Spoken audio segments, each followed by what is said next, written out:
The weeping stones, the ancient standing stones, rose from the earth like the fingers of a buried giant, each monolith 20 feet tall and covered in weathered runes that predated Stormmoor by millennia. 5 circles of cultists moved between them, their chants rising and falling in a rhythm that made Edrick's teeth ache. The fragment in his chest pulsed in time with their voices, and he had to grip the sealing blade's hilt to keep from swaying. 35 cultists. Alluria whispered from her position behind a moss-covered boulder. 7 in each circle, arranged around the central altar. The lead cultist stands at the altar itself. She's the anchor. Edrick studied the ritual site from their vantage point on the northern ridge. The weeping stones formed a natural amphitheater, with the cultists arranged in concentric rings that spiraled inward toward a massive flat stone at the center. Fresh blood stained the altar's surface, still glistening in the afternoon light. The 5 escaped cultists from Thornhaven stood in the innermost circle, their arrival having clearly accelerated the ritual's timeline. "The lead cultist," Rose said quietly, pointing. "She's different from the others." Edrick's gaze focused on the woman at the altar. Unlike the other cultists whose skin had turned gray and cracked, hers remained human, pale and unblemished. Her eyes, however, burned with the same green fire, and when she raised her arms to the sky, the fragment in Edrick's chest screamed in recognition. "She's a willing vessel," Shamaz said, his voice heavy with disgust. "Not corrupted by force, but by choice. The Devourer's influence runs deeper in her." "Can we reach her before the ritual completes?" Edrick asked. Alluria shook her head. "Not directly. The cultists are positioned to defend the approach. But," she pointed to a narrow gap between 2 of the standing stones on the northern side, "that path leads directly to the altar. If someone could reach it without being seen, they could strike the anchor point and collapse the ritual." "Someone small and fast," Rose said, looking at Alluria. "Someone who can move through shadows," Alluria agreed. "But I'd need a distraction, a significant one." Edrick felt the fragment pulse again, stronger this time, and understood what it wanted. The Devourer wanted him to approach, wanted him to walk into the center of the ritual where all 5 fragments could converge. "I'll be the distraction," he said. Rose grabbed his arm. "Edrick, no, that's exactly what it wants." "I know." He met her eyes, seeing his own fear reflected there. "But it also means every cultist will focus on me. Alluria can reach the altar while they're distracted." "And what happens when you're standing in the center of a ritual designed to reunite the fragments?" Shamaz demanded. "When the fragment in your chest is being pulled toward 4 others?" "Then you pull me out," Edrick said simply. "Rose, you and Shamaz hit them from the west. Draw as many away from the altar as you can. When Alluria breaks the anchor, the ritual collapses and we finish the rest." "If you lose control," Rose began, "you do what needs to be done." Edrick's hand found hers, squeezed once, through darkness and light. "Until the end," she whispered, but her voice cracked on the last word. Alluria checked her daggers, both blades gleaming purple in the dappled sunlight. "I'll need 3 minutes to circle around. Once you hear Rose's war cry, that's your signal." Edrick nodded, drawing the sealing blade. The weapon sang as it left its scabbard, and immediately the chanting below faltered. 35 pairs of green eyes turned toward the ridge. "They know you're here," Shamaz said. "Good." Edrick stood, letting the sealing blade catch the light. The fragment in his chest burned like molten iron, and he heard that ancient voice whisper in his mind. "Come, little king. Come and be complete." 3 minutes, Alluria said, then vanished into the shadows between the trees. Edrick counted his breaths, watching the cultists below reorganize their formation. The lead cultist's eyes never left him, and a smile played across her 2 pale lips. She raised one hand, and the chanting resumed, louder now, more urgent. The fragment screamed. Edrick's vision blurred, and for a moment he saw through other eyes, saw himself standing on the ridge with the sealing blade raised, saw the fear in Rose's face, saw Shamaz's lips moving in what might have been prayer. Then his vision cleared, and he was himself again, gasping. "Edrick," Rose's hand was on his shoulder, steadying him. "I'm here," he managed. "Still here." 2 minutes, Shamaz said, his voice tight. The cultists began to move, not toward them, but into a new formation, one that left a clear path from the ridge to the altar, an invitation, a trap. "They're making it easy for you," Rose said. That's not a good sign. Nothing about this is good, Edric replied, but it's what we have. The fragment pulsed again, and this time he felt it, truly felt it, reaching out toward the altar. Toward the 4 other fragments that waited there, called by the ritual, drawn by the lead cultist's will. If they united, if all 5 pieces came together, he would become the Devourer's vessel. The creature would have a body again, wrapped in the bloodline that had imprisoned it.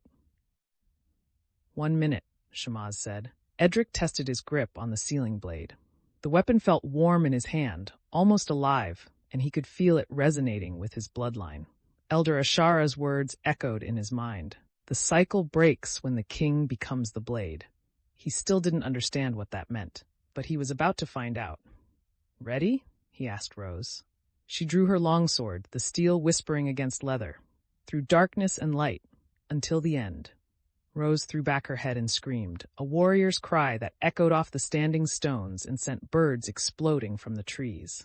Then she charged down the slope, her blade already singing through the air. Shamaz followed, his staff blazing with silver light that pushed back the corruption like dawn pushing back night. And Edric walked forward, the sealing blade held before him, straight down the path the cultists had left open. The lead cultist's smile widened as he approached. King Edric of Stormmoor, she said, her voice layered with hundreds of others. Last of Aldric's blood, the Devourer welcomes you home. I'm not here for a reunion, Edric said, forcing his voice steady despite the fragments screaming in his chest. Aren't you? She gestured to the altar, and Edric saw them, 4 points of green light hovering above the blood-stained stone, pulsing in perfect synchronization with the fragment inside him. 4 pieces, seeking their heart. Your heart, the piece Aldrich stole and bound into his bloodline. We've been calling it for weeks, and now you've brought it to us. To his left, Rose crashed into the western circle of cultists. To his right, Shamaz's staff blazed as he held off a dozen corrupted figures. But the cultists guarding the central path didn't move. They simply watched as Edric advanced, step by step toward the altar. You think you can control this, the lead cultist continued. You think the sealing blade makes you strong enough to resist, but that blade was forged from the Devourer's own essence, little king. It recognizes what you carry. It wants to be whole again. Edric felt it then, the sealing blade pulling toward the altar, toward the fragments, toward completion. His arm trembled with the effort of holding it back. Fight it, Edric, Rose's voice somewhere to his left. The sound of steel on steel, of bodies hitting stone. He took another step. The fragment in his chest blazed brighter, and green light began to seep through his armor, through his skin. He could feel the other fragments now, feel them reaching for him with desperate hunger. Come, they whispered. Come and be whole. Come and be free. Come and consume the world that imprisoned us. No, Edric growled. He planted his feet, raised the sealing blade high. The weapon blazed with silver-white fire that pushed back the corruption, that made the cultists hiss and recoil. I am Edric of Stormmoor. I am Aldrich's heir, and I am not your vessel. The lead cultist's smile never wavered. Then why did you come? A shadow moved behind her. Alluria, her purple daggers raised, her movements silent as death itself. Edric met the lead cultist's burning green eyes and smiled. To give my friend an opening. Alluria struck. Both daggers plunged into the altar stone, and the world exploded with light. The ritual shattered like glass. The 4 fragments above the altar screamed, a sound that wasn't sound, but pure anguish translated into something the human mind could barely process. The lead cultist's smile finally faltered as cracks spread across her pale skin, green light bleeding from every fissure. No, she whispered, her voice losing its layered quality, becoming simply human. No, we were so close. Then she shattered, dissolving into ash that the wind scattered across the stones. The other cultists collapsed simultaneously, their bodies crumbling as the ritual's power released them. Some dissolved completely. Others simply fell, dead before they hit the ground, their corrupted forms unable to survive without the Devourer's direct influence. Edric dropped to his knees, the fragment in his chest still screaming but no longer pulling. The 4 fragments above the altar flickered, then shot away in different directions, north, south, east, and west, fleeing back to wherever they'd been called from. Rose reached him first, her hands on his shoulders. Edric, Talk to me. Still here, he managed, though his voice sounded distant to his own ears. Still? Me. Shamaz knelt beside him, his hands glowing with silver light as he examined Edric's chest. The fragment is still there, still awake, but it's contained, for now. Alluria climbed down from the altar, her daggers still smoking. The anchor is broken, the ritual is finished, but the fragments are still out there, Edric finished. He forced himself to stand, though his legs trembled. The sealing blade felt heavy in his hand, and he could still feel it resonating with the fragment in his chest. 4 pieces, scattered, and the heart still here.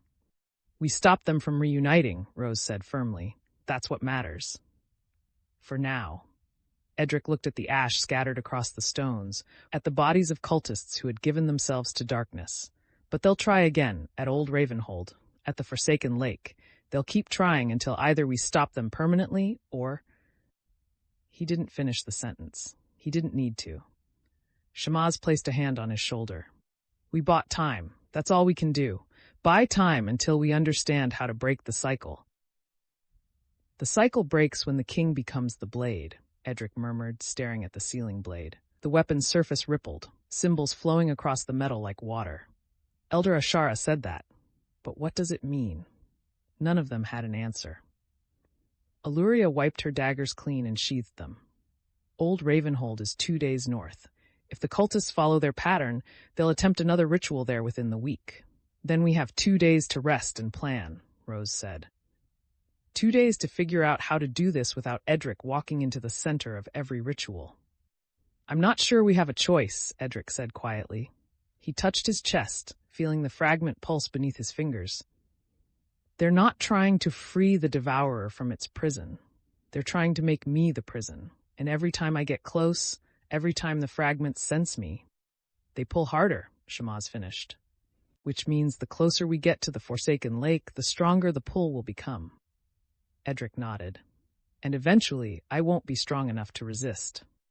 The 4 companions stood in silence among the weeping stones, surrounded by ash and death, while the afternoon sun cast long shadows across the ancient monoliths.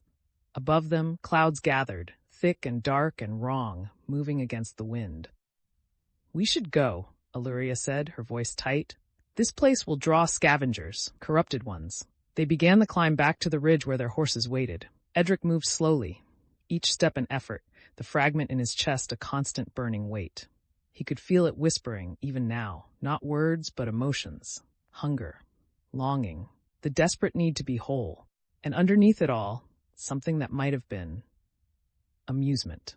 The devourer was learning how he thought, how he fought, how he resisted. Every encounter taught it more about Edric's limits, about the barriers he erected between himself and the darkness. And barriers, once understood, could be broken. As they reached their horses, Rose grabbed Edric's arm, forcing him to meet her eyes. Whatever happens at Old Ravenhold, whatever the fragment does to you, you're not alone in this. Do you understand me? Edric managed a weak smile, through darkness and light.